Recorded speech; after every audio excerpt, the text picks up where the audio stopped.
안녕하세요. 승리한 상하종리로 오늘 말라기서 4장 1절에서 3절까지의 말씀입니다. 말라기서 12번째 강좌로 주의 나라에 대한 약속이라는 제목의 말씀입니다. 승리한 삶은 말씀 중심 예배 중심의 성경 전문 교사를 양성하기 위해서 만들어진 성경 공부 교재입니다. 승리한 삶은 2016년 12월 학개서와 말라기서 말씀을 함께 묵상하고 있습니다. 승리한 삶은 발행이신 박효율 목사님의 구속사로 조망한 성경 연속 강해집을 통해서 편집이 되어 있습니다. 2016년 10월 저희들 창세기가 1, 2, 3권이 새로 나와서 신간을 소개하고 있고요. 저희는 이제 말라기서의 마지막 장에 왔습니다. 자, 말라기서의 마지막 부분을 보면은 우리가 다시 한번 그 내용을 보면서 오늘은 이제 전반적인 내용에 대해서는 우리가 서로 이렇게 어떻게 이 교차 구조 이렇게 가운데 내용을 통해서 양 옆에서 무엇을 우리에게 설명하고 있는지를 우리가 봤습니다. 그러면서 우리가 항상 자녀들에게 무언가를 가르칠 때 말씀을 전할 때 어떤 방식으로 가르치나 어떤 순서에 대해서 가르치나 우리가 이 부분에 대해서 우리 신앙의 선배들이 많은 그 연구가 있었고 많은 그 연구를 통해서 그 말씀을 가르치는 내용이 있었습니다. 그 중에 우리가 가장 쉽게 접할 수 있던 게 소요리 문답이었고 조직신학 책들 같은 경우도 보면은 무엇을 먼저 선언하는가 이렇게 얘기하는데 우리가 하나님에 대해서 분명히 가르쳐야 될 두 가지가 있습니다. 그것은 바로 우리 첫 번째 나타나는 내용과 마지막에 나타나는 내용입니다. 그것이 뭐냐면 바로 하나님의 사랑이고 마지막은 하나님의 심판입니다. 오늘 주의 날에 대한 약속도 무엇이 있음을 얘기해 주냐면 하나님의 심판이 있음을 얘기해 줍니다. 이것이 이 역사 안에서 하나님께서 반드시 이루시는 두 가지입니다. 하나님은 사랑의 하나님이고 공의의 하나님입니다. 이 사랑과 공의는 충돌되지 않고 하나님이 세우신 질서 안에서 이루어져요. 이것이 충돌되는 것처럼 보이고 충돌되는 부분을 우리가 경험하는 것은 무엇이냐면 이것이 우리의 기준으로 받아들이려고 할 때 충돌되고 경험되죠. 충돌되고 경험되는 것이 우리가 하나님의 말씀을 통해서 잘 지도를 받으면 지금 이런 것처럼 말라기서가 우리에게 설명해 주었던 것처럼 말씀과 예배, 가정과 교회 그리고 이 안에서의 불신앙의 모습과 거절의 모습 안에서 우리가 소망해야 되는 하나님의 가치, 하나님이 우리에게 주신 최고의 선물이 기념책에 기록되는 그 내용들, 하나님 앞에서는 모든 것이 드러난다는 그 하나님 임재 앞에서는 하나님 앞에서 서는 그런 모습의 삶, 그것들을 설명해 주고 우리가 마지막에는 반드시 무엇이 있음을 가르치게 되냐면 바로 심판이 있음을 가르치게 됩니다. 왜? 이것이 사실이니까. 우리가 이 심판에 대해서는 성경을 통해서 이미 이스라엘이 심판받을 것을 얘기하신 거고 그것이 이루어지는 것을 봤어요. 그러니까 이 심판은 막연히 미래에 있을 어떤 마지막 날을 얘기하면서 이 다른 종교들이 얘기하는 뜬구름 잡는 현상이 아니에요. 우리가 항상 얘기하지만 이 심판은 항상 심판에 의한 종말에 대한 개념을 우리가 항상 세 가지로 박효율 목사님이 설명한 거 계속 반복적으로 얘기하는 게 있었죠. 항상 세 가지 종말이 있습니다. 첫 번째는 개인의 종말이죠. 태어난 모든 사람은 죽어요. 히브리서에 기록된 대로 사람에게 죽는 것은 정해진 것이고 그 위에는 심판이 있어요. 그래서 개인의 종말이 다 있어요. 그리고 어떤 시대의 종말이에요. 어떤 시대가 끝나는 시가 분명히 있어요. 그리고 마지막 역사의 종말이에요. 바로 예수님이 오시는 거죠. 자, 잘 보시라는 거예요. 개인의 종말, 시대의 종말이 말씀대로 이루어졌는지 안 이루어졌는지를 보라는 거예요. 하나님의 공의가 이루어졌는지 안 이루어졌는지를 보라는 거예요.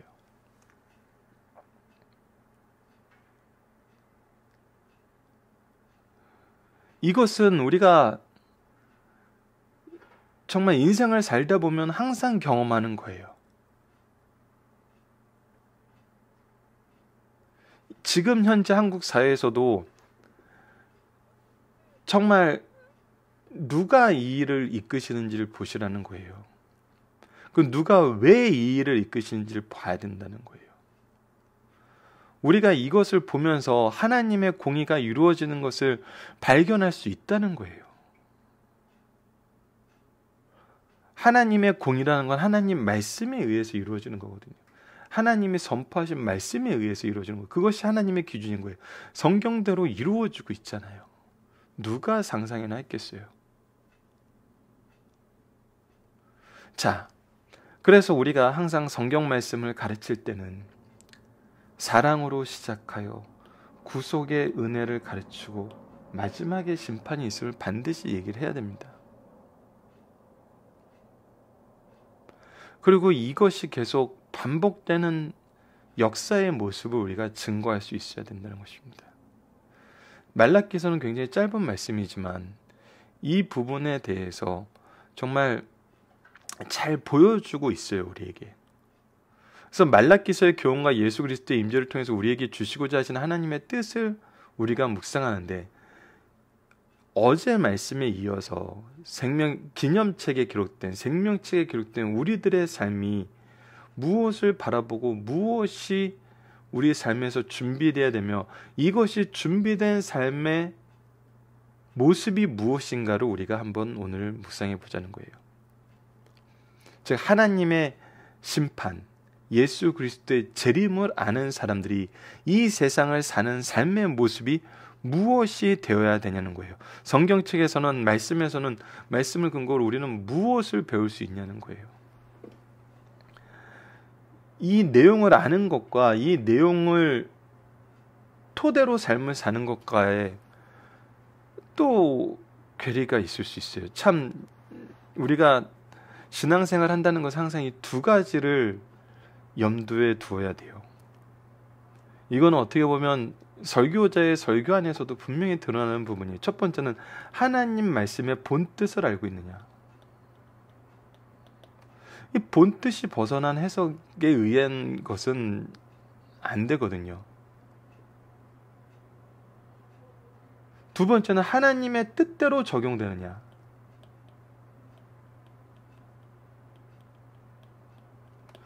본뜻을 알았다 해도 이 본뜻을 잘못 적용하는 경우도 있어요. 특히 말세 부분에 나타나는 모습은 우리가 무엇을 해야 되는 사람인가라는 데에 대해서 질문을 하게 되고, 이 시대에 우리는 어떤 역할을 하는 사람들인가에 대해서 우리가 진지하게 질문하지 않으면 우리가 오히려 하나님의 뜻과 다른 방향으로 하나님의 말씀을 적용하는 경우가 있다는 거죠. 그래서 말씀을 선포하는 분들은 항상 이 두 가지를 고민하시거든요. 본뜻이 무엇인가? 이 본뜻을 어떻게 적용하는 것이 이 시대에 바른 하나님의 뜻을 선포하는 것인가? 이 두 가지의 고민이 굉장히 치열하게 이루어지는 분들이 바로 목회자분들이라는 겁니다. 즉 우리가 설교를 들을 때는 어떤 자세로 들어야 되냐면, 하나님 본뜻이 무엇이고 이 말씀이 지금 우리 시대에 우리 삶에 어떻게 적용되는 것이 바른 적용인가를 보는 거예요. 자, 그런 관점에서 오늘 말씀을 보자는 겁니다. 만군의 여호와가 이르노라. 보라, 용광로 불같은 날이 이르리니. 용광로 불은 항상 하나님께서 성결케 하는 것, 심판하시는, 선악간을 구분하시는 그 얘기를 하고 있어요. 그래서 그 용광로 불같이 나른다는 날이 이른다는 것은 반드시 심판의 날이 있다는 것입니다. 교만한 자와 악을 행하는 자는 다 지푸라기 같을 것이라.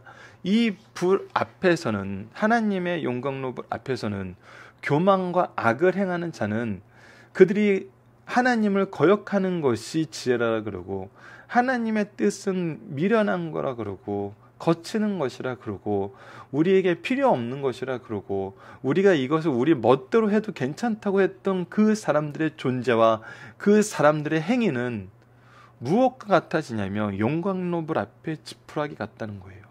그냥 닿으면 소멸되어 버린다는 거예요. 하나님의 임재 앞에, 하나님의 심판 앞에 죄가 용납되지 않는다는 거예요.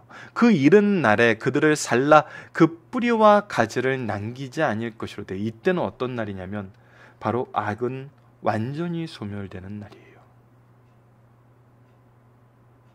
바로 이러한 때가 온다는 겁니다. 내 이름을 경외하는 너희에게는 악에 대해서는 이런 날이지만, 하나님의 심판은 악에 대해서는 이런 날이지만, 우리에게는, 예수 그리스도에 오시면 우리에게는, 내 이름을 경외하는 너희에게는 공의로운 해가 떠올라서 치료하는 광선을 비추리라. 모든 것이 치유받고 회복된 날이며 너희가 나가서 외양간에서 나온 송아지같이 뛰리라. 이제 어미에게서 태어나서 그가 걸음을 배우고 뛰어서 생명을 얻음을 즐거워하는 것처럼 이제 우리가 기뻐 뛰게 된다는 겁니다. 치료와 회복과 생명 안에서 우리가 기뻐하게 된다는 거예요. 또 너희가 악인을 밟을 것이니 내가 정한 날에, 언제? 정한 날에 너희 발바닥 밑에 재와 같으리라. 만군의 여호와의 말이니라. 우리가 하나님과 함께 그 심판대 앞에서 이 죄인들을 심판하게 된다는 것입니다.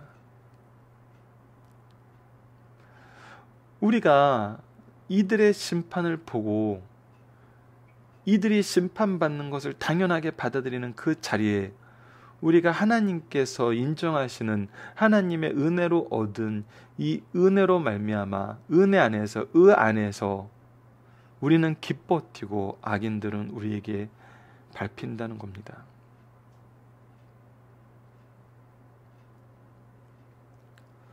자, 여기서 항상 우리가 다니엘서에서도 그러고 요한계시록에서도 그러고 마태복음에서도 나왔고 항상 주의해서 봐야 되는 부분은 뭐냐면 날이에요.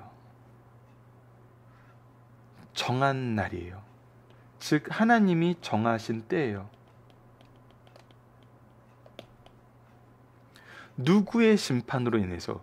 우리가 심판관이 되는 것이 아니에요. 예수께서 심판관이 되시어 우리가 심판석에 같이 배정하고 앉아서 하나님의 심판을 선언하는 곳에 같이 앉는다는 거지. 이 심판은 예수 그리스도께서 하신다는 거예요. 우리가 이 두 가지를 기억하지 않으면은 정말 힘든 경우가 있다는 겁니다. 우리가 모든 심판이 하나님으로부터 인해서 이루어지고 하나님의 공의에서 이루어지고 그 때가 오면은 예수께서 심판장으로서 모든 선악간의 모든 것을 심판하실 거 우리가 알아요. 그것이 하나님의 본뜻이에요. 하나님의 통치 원리고 구속의 마지막 모습이에요. 하지만 이것을 이 정한 때로 우리가 정하거나 예수 그리스도가 아닌 우리가 심판장이 되는 것처럼 적용을 한다면은 그것은 본뜻을 알면서도 이 적용을 잘못하는 경우가 생길 수 있다는 거예요. 그래서 우리가 이 마지막 날을 볼 때는 정하신 때는 누구만 하신다? 예, 아들도 천사도 모르고 아버지만 안다 그랬어요. 성부 하나님만 하세요. 그리고 그때 심판의 주권자는 누구시다? 예수 그리스도시다. 그때 우리는 회복돼서 우리가 하나님 앞에 존귀함을 받고 죄인들의 멸망을 보게 된다는 거예요. 그들의 권세가 사라지고 하나님의 권세만 있어서 우리가 하나님의 권속으로서 이 권세에 앉게 된다는 거예요. 그렇다면 그 전까지는 우리는 어떤 삶을 살아야 될까요? 우선 첫 번째, 이 날을 소망하는 삶을 살아야죠. 이 때를, 이 날을 소망하는 삶을 사는 것입니다. 두 번째, 이 때를, 이 날을 전하는 삶을 살아야 됩니다. 여러분, 전한다는 것은 항상 두 가지예요. 우리가 말씀을 전한다는 건 항상 두 가지예요. 이해할 수 있도록 가르치고 그 말씀에 따라서 권면한다는 거예요.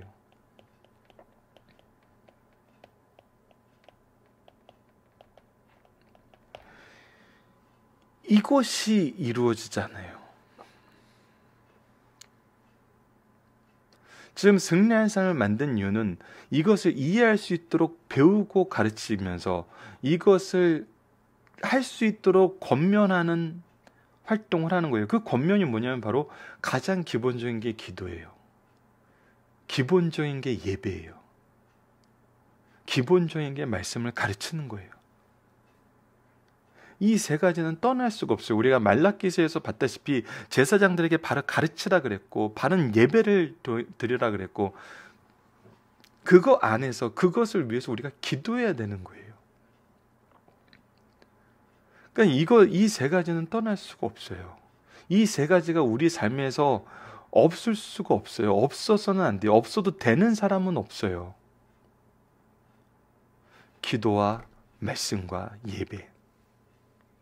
이거에 대해서 예외된 사람은 없다는 겁니다.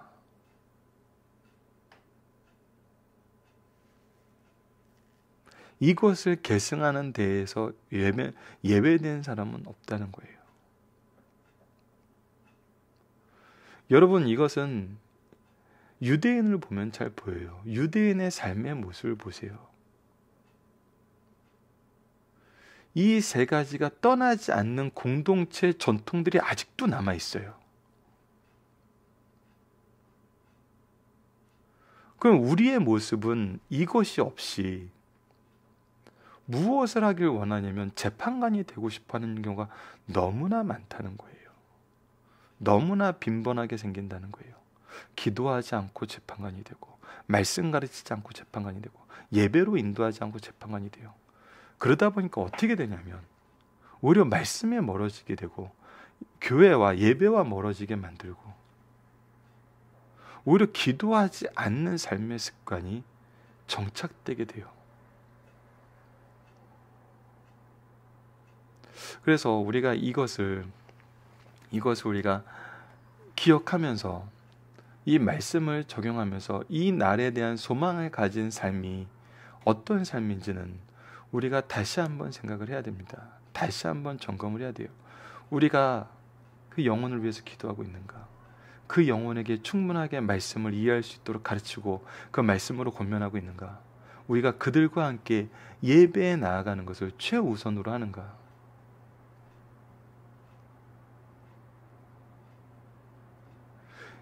오히려 우리가 교회 안에서 보여주는 모습은 이곳에서 멀어지게 하는 모습이 발견되는 경우가 있어요. 그럴 때는 우리가 이 말씀을 잘못 적용하는 거랍니다. 우리가 알아요. 하나님의 심판대가 오는 걸 알아요. 하나님의 공의가 실현된다는 걸 알아요. 하지만 이게 바로 적용되지 않으면 우리가 아는 것이 오히려 우리의 의를 위한 것이 되어버리면은 그리스도의 의는 가까이 할 수 없습니다. 자, 본문 묵상하기를 보도록 하겠습니다. 하나님이 정하신 날이 교만한 자와 악을 행하는 자들에게 어떤 날이란 겁니까? 바로 심판의 날이라는 거예요. 용광로 불같은 날이라는 거예요. 지푸라기처럼 타버리는다는 거예요. 남기지 아니하는 날이라는 거예요. 완전한 심판이에요. 그냥 어느 정도 이렇게 싹이 남겨지지 않아요. 완전한 심판이에요. 하나님이 정하신 날이 하나님을 경외하는 자들에게 어떤 날입니까? 우리가 치료하는 받는 날이고 우리가 기뻐 뛰는 날이에요. 생명력이 넘치는 날이 되는 거예요. 이때 우리는 무엇을 경험하게 됩니까? 악인들의 완전한 멸망을 경험하고 우리의 승리를 경험하게 되는 것입니다. 이 모든 것이 누가 이루시는 거예요? 하나님께서 이루시는 거예요. 중심 사상을 보도록 하겠습니다. 말라기서 이제 3장 후반절부터 있는 부분을 크게 4가지로 지금 설명하고 있습니다. 신자들이 말로는 하나님을 대적하지 않으나 사상과 행동으로 그런 일이 없다고 할 수 없다는 겁니다. 하나님을 대적하는 행위는 무엇입니까? 하나님을 섬겨도 얻는 것이 없을 뿐 아니라 하나님을 불순종하는 자들이 징계보다는 실제로 축복을 받는다고 말하는 행동들이었다는 거예요.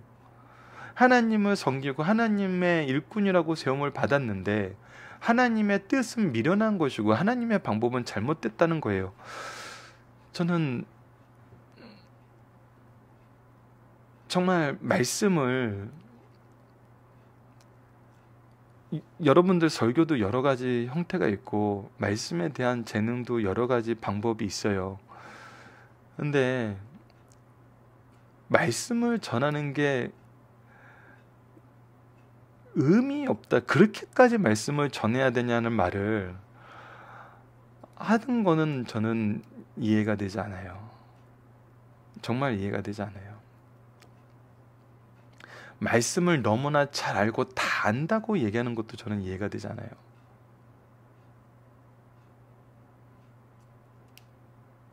그게 안 되거든요. 다 알 수도 없고 바로 알 수도 없어요. 우리 하나님을 의지하고 계속 묵상하는 것이 말씀이에요. 근데 이러한 것들이 오히려 성도들은 말씀을 원하고 성도들은 말씀에 대한 갈망이 있는데, 선생되었던 사람들이, 선생인 사람들이, 가르쳐야 되는 사람들이 오히려 이런 행동을 보이는 거예요. 지금 말라기서 3장 13절에서 15절 말씀을. 이게 없으면 좋지만 없을 수 없다는 거예요. 말라기서에서도 분명히 이 부분을 지적하고 우리에게 이 부분을 주의하라고 하고 있어요. 다른 이들이 신앙의 불필요함을 역설할 때 성도는 결코 그렇지 않음을 변명해요. 이런 선한 언행은 여호와 앞에 있는 기념처에 기록되어 그만큼 하나님은 자기 백성을 소유로 삼으시고 아끼시고 사랑하신다는 거예요. 그리고 최후 심판에 선악간에 반드시 보응받게 하신다는 거예요. 세 번째, 악인에 대한 하나님의 심판과 의인에 대한 축복이 분명히 있다는 거예요. 현재 일을 충실하게 해야 되는 동기는 미래에 나타날 결말을 보기 때문이에요. 그리스도의 복음은 죄인을 죽을 병에서 건져주는 치료제예요. 내세의 빛이 확인되었다면 지금 어두운 세상에서 능히 빛으로 걸어갈 수 있다는 겁니다. 바로 오늘 본문 말씀입니다. 그리고 내일 우리가 마지막 부분은 모세의 율법의 대표자 엘리야는 선지자의 대표자이다. 주의 날을 기다리는 자는 율법을 지켜야 하며 선지자는 사명을 수행해야 해요. 즉 아버지의 마음을 자녀에게, 자녀의 마음을 아버지에게 돌이키는 행동을 해야 된다는 거예요. 우리가 해야 되는 일은 무엇이냐는 거예요. 아까 얘기했다시피 그 날을, 그 때를 소망하며 그 날을 선포하는 사람이에요. 그 날을 선포한다는 것은 그를 위해서, 영혼들을 위해서 기도하고 말씀으로 양육하고 예배로 나오게 하는 거라고요. 자, 중지사사를 보도록 하겠습니다. 세상에서 교만한 자가 복되고 악을 행하는 자가 번성해 보일지라도 순간적이요 반드시 심판이 있다는 것을 분명하게 하나님은 말씀하고 계십니다. 교만한 자가 복되고 악을 행하는 자가 번성해 보일지라도 그것은 순간적이요 하나님의 정하신 심판의 날은 분명히 임한다는 거예요. 용광로 같은 불이 임하는 날은 언제인가? 주님의 재림 때 심판의 날을 제외한 것이 아닙니다. 하지만 구약에서 그리스도의 초림시대 곧 신약시대를 여호와의 크고 두려운 날이라 하였고 선지자 엘리야 세례 요한이 여호와의 날이 이르기 전에 오리라고 했으니 그리스도가 오신 시대 곧 신약 시대가 크고 두려운 날이라는 거예요. 자, 이 부분에 대해서는 우리가 잘 이해할 수 있는 말씀이 요한복음 3장에 기록되어 3장 18절을 제가 잠깐 읽어드릴게요. 3장 18절 17절부터 읽어드리는 게 더 이해가 편하네요. 자, 하나님이 그 아들을 세상에 보내신 것은 세상을 심판하려 하심이 아니요 그로 말미암아 세상을 구원을 받게 하려 하심이라. 그를 믿는 자는 심판을 받지 않은 것이요 믿지 아니하는 자는 하나님의 독생자의 이름을 믿지 아니함으로 벌써 심판을 받은 것이니라. 예수님이 오시면 구원하기 위함이지만 이 구원을 거절하고 예수 그리스도 이름을 믿지 않으면 그것이 결국 무엇이 되는 거예요? 이미 심판받은 것이 된다는 거예요. 이것이 개인의 종말에 항상 드러난다는 거예요. 이것이 가장 큰 심판이라는 거예요. 우리가 마지막 때 예수 그리스도를 고백하고 예수 그리스도의 구원을 바라보면서 마무리한다면 얼마나 복되고 기쁜 날이겠어요. 하지만 그러지 못한 사람들이 있다는 거예요. 그리스도의 구원의 운동이 전개되는 신학시대는 은혜로 사람을 부르는 시대입니다. 그런데 왜 그 시대를 이렇게 용광로 불같은 날이라 하였는가? 이는 그리스도의 구원 운동은 많은 사람을 패하고 흥하는 두 가지 방면을 가지고 있기 때문이에요. 그리스도의 복음을 받은 자들은 영생을 얻으나 교만하여 그것을 받지 않는 자는 영벌을 받아요. 이미 심판은 시작되어 재림 때 완성된다는 것입니다. 무엇이 시작되었다고요? 심판이 시작되었다는 것입니다. 그날은 죄인들에게는 두려운 날이지만 하나님의 자녀들에게는 더없이 기쁜 날이요 축복의 날이란 거예요. 하나님 없이 살아온 모든 자들에게 여호와의 날은 크고 두려운 날이지만 하나님을 섬기며 경외하는 자들에게는 평화로운 새 아침이요 의로운 태양에 떠오르는 밝은 아침이에요. 이 빛은 모든 것의 크기와 형체를 드러내며 우주를 질서 있게 붙드는 중심체예요. 이 빛은 곧 그리스도라는 것입니다. 우리가 하나님의 임재를 경험한 유일한 대사건, 가장 큰 은혜, 구원의 완성, 바로 예수 그리스도입니다. 그래서 예수님을 아는 것이, 예수님을 따르는 것이, 예수님의 제자로 사는 것이 바로 우리가 그리스도인으로 사는 모습입니다. 이 빛으로 우리에게 의의 길을 보여주시며 하나님의 뜻을 행하셨어요. 이로 인해 우리는 치료를 받고 기쁨이 충만하게 되었다는 것입니다. 세 번입니다. 오늘 교만하여 악을 행하는 자들은 우리 발바닥 밑에 재가 된다는 겁니다. 하나님을 섬기며 경외하던 자들은 전에 악인들의 창성함을 보고 당혹하였어요. 그러나 이제 해방과 자유의 기쁨과 풍요로움을 누리게 될 뿐 아니라 악인을 누르는 큰 권세를 얻어 악인을 발로 밟을 것입니다. 악인들은 그들의 발바닥 밑에 재와 같으리라고 했어요. 이런 일은 세상 역사에서 자주 일어나지만 최후의 심판 때 확실하게 나타난다는 것입니다. 여러분들, 분명한 것은 시대의 종말에서도 이런 일은 일어났다는 것입니다. 하나님의 공의는 시대의 종말에서도 우리에게 보여주고 계세요. 개인의 종말, 시대의 종말에 하나님의 역사함을 통해서 우리에게 무엇을 믿게 하세요? 마지막 날에 최후의 심판을 믿게 하신다는 겁니다. 우리가 이것을 외면하고 보지 않을 뿐이에요. 그래서 우리는 역사를 가르쳐야 돼요. 그래서 성경에 안에 역사가 기록되어 있는 거예요. 역사의 그 시간 안에서 우리에게 교훈을 주고 계시는 거거든요. 자, 살펴보기 정답은 여러분들 카페를 통해서 확인해 주시고요. 적용하기를 보도록 하겠습니다. 마지막 날에 대한 약속이 우리의 삶 속에 무엇을 소망하게 하고 무엇을 경험하게 하며 무엇을 의지하게 하는가. 마지막 날의 약속은 주님의 오심을 소망하게 하고 주님의 오심을 경험하며 사는 삶을, 주님의 말씀을 전하는 것을 경험하는 삶을 살게 하고 무엇을 의지하게 하냐면 바로 이것에 대한 결과를 우리로 하여금 얻게 하심을 의지하게 해요. 결국 무엇이냐면 예수 그리스도예요. 성령의 역사심이에요.